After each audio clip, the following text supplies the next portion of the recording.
When I first started, it was me by myself. It wasn't until I got kind of knee deep in it that I then knew the questions to ask. So you have your data and you want to do something to it and you don't know how. So you have to search Google and like Stack Exchange or like look through random lecture notes that you find online. You look it up online and you try to figure it out. I think that's what you learn in classes first. I think that skill has helped a lot in just being able to figure out what I'm doing without taking like 10 hours trying to do it.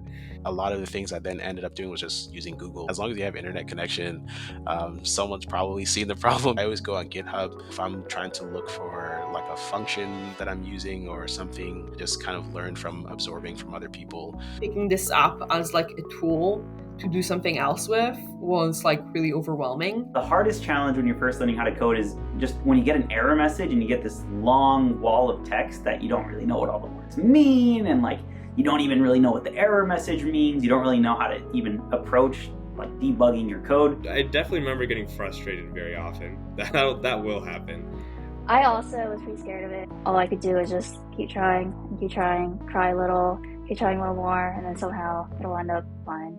When I was first learning, it was just difficult trying to download all of the packages. I just didn't understand what anything was, honestly, so it took a while, even to this day. Learning all these different classes and functions and everything that comes with these new packages, I feel like it was kind of overwhelming at the beginning. It always feels like, wow, like there is so much like that I can learn about this. You don't really understand how things work until you actually use it. Once you start and actually learn the very basics, you realize that like the syntax of it is very readable, almost just like human speech. Just kind of getting comfortable, first of all, not freaking out when I get those error messages, just understanding it was a part of life.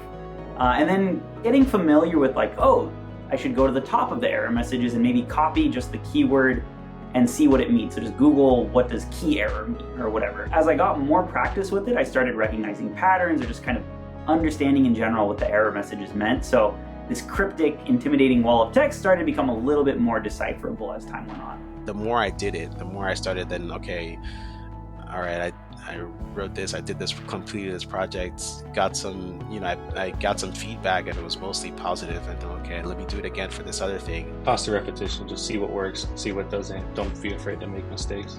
At the end of the day, it is kind of important to just like focus on how can you use this tool to get done what you need to get done. You just need to focus on the goal that you're trying to achieve, not on like what others know or what you don't know. It's like writing, like you can just get better at it, and you can always improve. I did really want to learn, but I just didn't believe in myself. But I'm here and I'm still learning how to code, and it's possible. You just have to keep working on it.